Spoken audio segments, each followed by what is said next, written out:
Bine v-am găsit, dragii mei din Zodia Balanță, oriunde v-ați afla.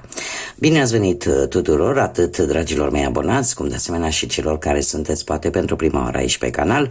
Tuturor bine ați venit pe canalul meu Tarot Flor de Loto. Azi voi face, așa cum v-am obișnuit, o lectură atemporală, fără limită de timp, o lectură pe care voi să o puteți urmări oricând doriți sau atunci când apare în viața voastră. Desigur, trebuie să țineți cont de un aspect important, și anume faptul că voi vă construiți viitorul.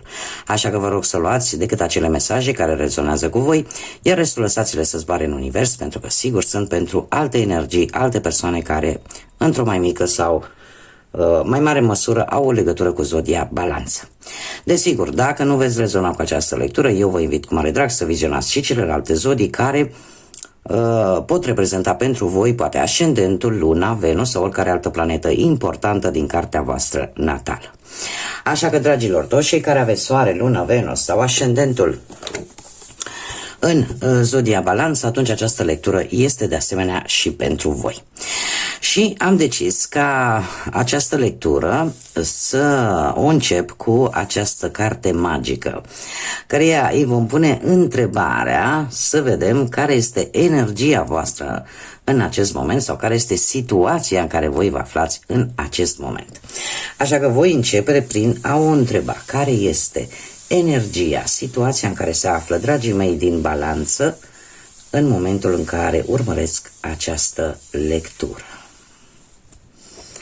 Și haideți să vedem.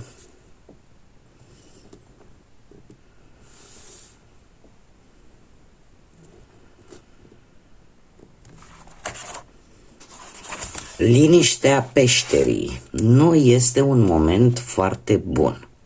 Asta în cazul în care aveți o anumită întrebare care vă frământă în minte.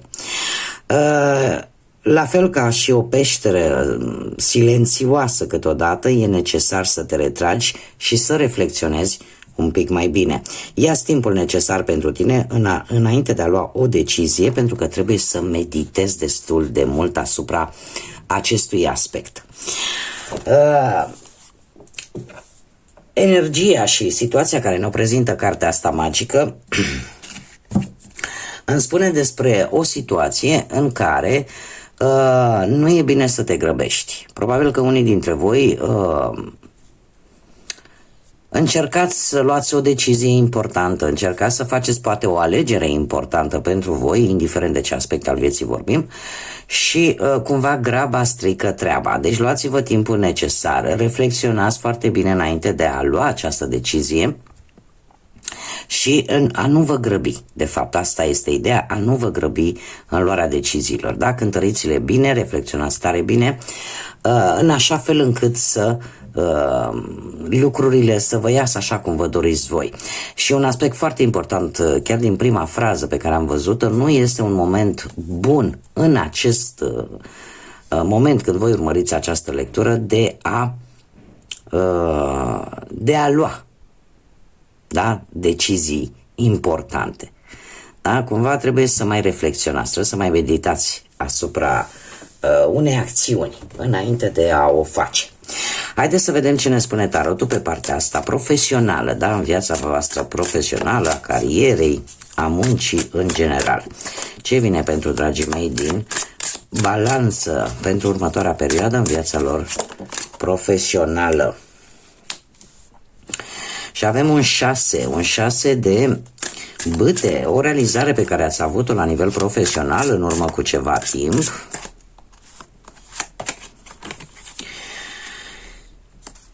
O realizare care v-a făcut să reușiți ceva. Să reușiți ceva, ori în carieră, într-o manieră foarte rapidă. Adică să avansați foarte rapid. Nu știu, poate în găsirea unui nou loc de muncă sau poate cineva de la locul de muncă actual, o persoană care poate să aibă legături cu zodiile de foc, berbec, leu, săgetător, să fie avut oarece influență pozitivă pentru voi sau să urgenteze un pic lucrurile la nivel profesional, la nivel de muncă. Oricum, 6-ul ăsta de bâte mie îmi spune că ai primit o anumită recunoaștere, da? sau cineva, cum am mai spus, e posibil să te fi ajutat în obținerea unui job și avem un as de bâte.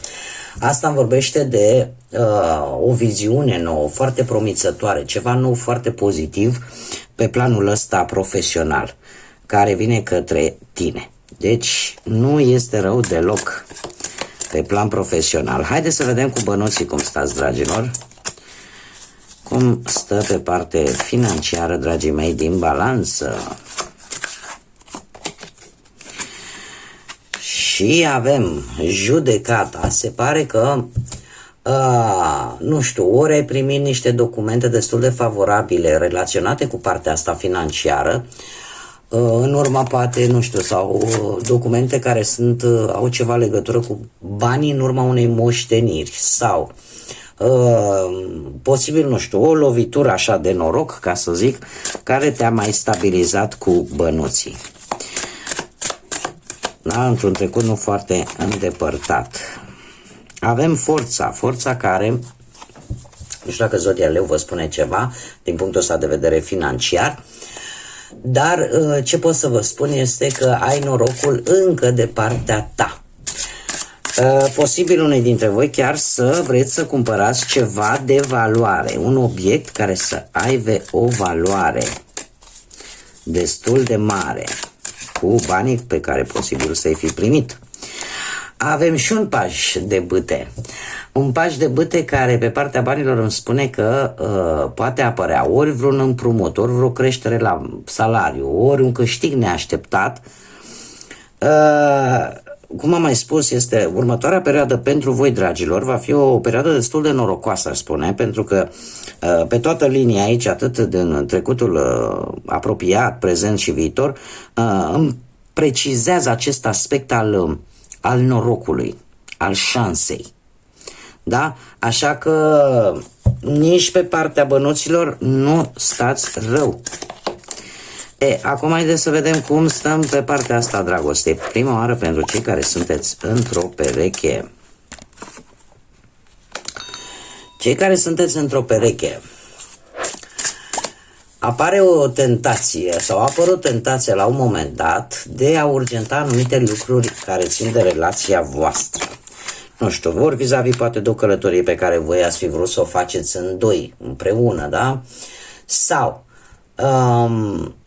sunteți foarte hotărâți, unii dintre voi posibil ați fost foarte hotărâți, domne, suntem într-o relație care poate nu este oficială, dar uite, eu vreau să o facem oficială și să tot insistați pe tema asta. Ce trebuie să știți? Că aveți un nou de monede și noul ăsta de monede îmi spune că de asemenea îmi vorbește de o călătorie, dar în același timp îmi vorbește de înțelegere între voi. Și asta îmi zice că, da, că vreți să ieșiți cumva din, cum să zic eu, din zona asta de confort. Tind să cred că unii dintre voi chiar vreți să faceți o călătorie, sunteți hotărâți să faceți această călătorie, nu singuri, da, cu perechea voastră, pentru că vreți să vă deschideți poate orizonturile, poate vreți să, nu știu, cu doi ăsta de bâte aici aș spune că simți că dacă faci acest lucru, cumva îți îmbunătățești situația ta de relație, da, de pereche. Și intuiția îmi spune că veți reuși în mare parte, da, chiar dacă veți insista, cumva veți reuși să faceți acest lucru. Da? Ori să faceți o călătorie în doi pe care voi vă doriți de ceva vreme și în felul ăsta să îmbunătățiți și mai mult relația, ori pur și simplu vreți să, nu știu, să faceți ceva special împreună. Da, să ieșiți cumva din... e ca și cum mai spune, știi, am de toate. Am ce-mi trebuie, dar totuși îmi lipsește ceva și vreau să caut ceea ce îmi lipsește. Da, e ceva aici care încă cumva vă lipsește, dar o veți face până într-un final. Da, eu aș zice că e dorința asta voastră, poate de a călători.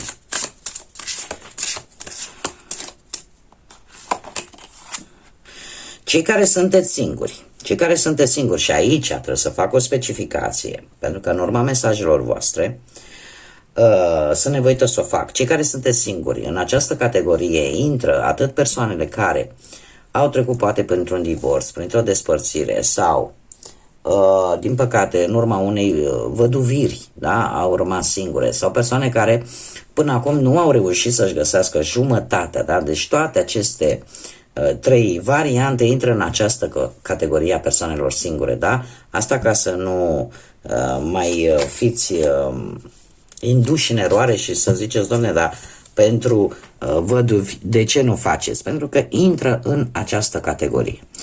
Revenind, avem un 3 de spade. Un 3 de spade pentru cei singuri, aș spune că sunt persoane care te-au decepționat într-un interval de timp foarte scurt pe unii dintre voi. Dar se pare că nu... Suferința nu a fost una foarte mare. De ce? Pentru că avem un soare. Un soare care îmi spune că vei găsi iubirea. Nu e ceva de netrecut. Da, ai fost într-un trecut nu foarte îndepărtat, destul de decepționat, da, de o trădare, de o decepție în dragoste, dar se pare că ai reușit să trăiești cu bine. De ce? Pentru că avem un soare care vorbește de iubire, o iubire care se îndreaptă către voi, și cu un nas de monede care vorbește de asemenea de o nouă iubire, care e foarte aproape, așa că cumva nu trebuie să vă pierdeți optimismul, pentru că se vede treaba că sunteți dispuși la schimbări în viața voastră, la mentalitate, de exemplu, puteți fi dispuși, da? Adică acceptați, da? Ce vine către voi. Mie îmi apare că o nouă iubire se îndreaptă către voi și într-o manieră, aș spune, destul de rapidă. Haideți să vedem ce mesaj are copilul din voi, copilul vostru interior. Da? Acel copil pe care îl ținem în suflete până la adânci bătrâneți. Ce mesaj are pentru voi? Și avem înrădăcinare, care ne vorbește de a fi, cum să spun eu, cu picioarele pe pământ și a te conecta cu pământul. Ați găsi care este punctul tău central. Este o carte care, pe partea luminii, vorbește de stabilitate, de calm, de a te bucura de prezent, iar pe partea asta de umbră, în cazul în care nu reușești să fii, cum să spun eu, cât mai terenal, atunci e posibil să ai parte de foarte multe lupte, de foarte multe frământări și parcă nu te poți atașa de nimeni și de nimic. Este un îndemn, mai pe înțelesul tuturor, este un îndemn de a te bucura și de micile plăceri ale vieții. Da, astea care sunt terenale, da, de micile bucurii pe care ți le oferă poate natura sau poate care ți le oferă, nu știu, lucruri mici, lucruri care de multe ori nu le dăm importanță, da? Și să trăiești prezentul. Să trăiești prezentul și să-ți dorești, odată ce ești cu picioarele bine înfipte în pământ, ai mai multă stabilitate, da? Și dai dovadă de mai multă calmitate. Acum, haideți să vedem ce mesaj divin ne aduc păsările. Un mesaj, te rog, pentru dragii mei, din Balanță. Deci s-a întors o carte, dar a mai sărit încă una, așa că le voi lua pe amândouă și avem primul mesaj. Avem curcanul alb, care îmi spune în felul următor: puterea de a vindeca, pământul stă în tine. Este un pic metaforic, dar acum haideți să o dezvoltăm ca să fie și pe înțelesul tuturor. Exact, ne vorbește de asemenea de pământ și asta mă duce cu gândul la faptul că ar trebui probabil în următoarea perioadă să încercați să vă conectați cât mai mult cu natura, nu știu, să faceți ieșiri în natură, să ieșiți un pic din tot amalgamul ăsta de situații pe care le avem și le trăim în fiecare zi în societatea în care ne aflăm, pentru că în felul ăsta reușești să te reîncarci cu acea energie a pământului, cu acea energie a naturii și în felul ăsta poți spăla toate energiile alea negative în așa fel încât să lași loc pentru energie pozitivă să vină către tine în interiorul tău. Și avem pelicanul care îmi spune că alegi să-ți urmezi cărarea, poteca și să poți ierta și să-ți ridici vibrația. Încă o dată ni se vorbește despre energie, despre vibrația, da? O vibrație înaltă înseamnă o energie pozitivă înaltă, da?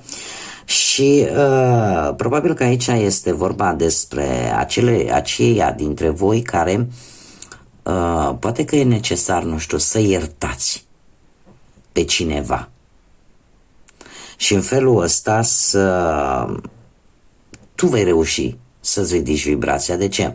În momentul în care avem o ură, o furie, o stare de răzbunare vis-a-vis de o persoană care posibil să vă fi făcut rău, să vă fi rănit, da?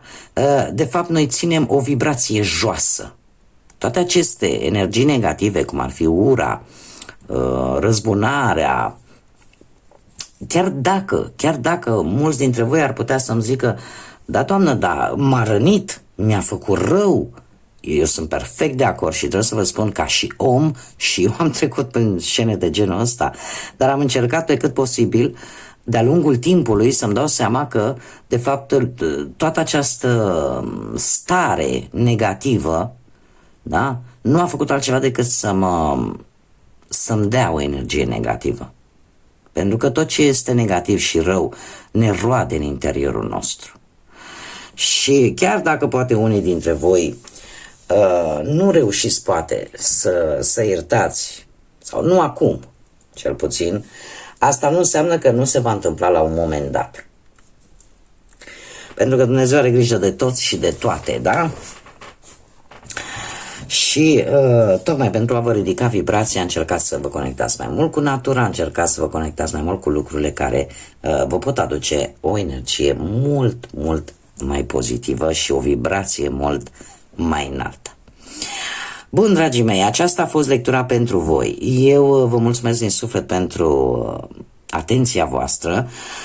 Vă mulțumesc de asemenea pentru like-uri, pentru distribuiri, pentru comentarii și pentru simplu fapt că sunteți aici lângă mine de fiecare dată când public o lectură. De asemenea, vă invit, pentru cei care încă nu v-ați abonat și dacă ați rezonat, dacă v-a plăcut și mai vreți să urmăriți și alte lecturi, eu vă invit cu mare drag să vă abonați, vă aștept cu mare drag aici pe canal. Și de asemenea, nu uitați de like-uri, de distribuiri și aștept cu mare interes comentariile voastre. Până data viitoare, când ne vom reîntâlni, multă energie pozitivă vă doresc, multă lumină în suflete și în gânduri și, desigur, să fiți iubiți, dragilor.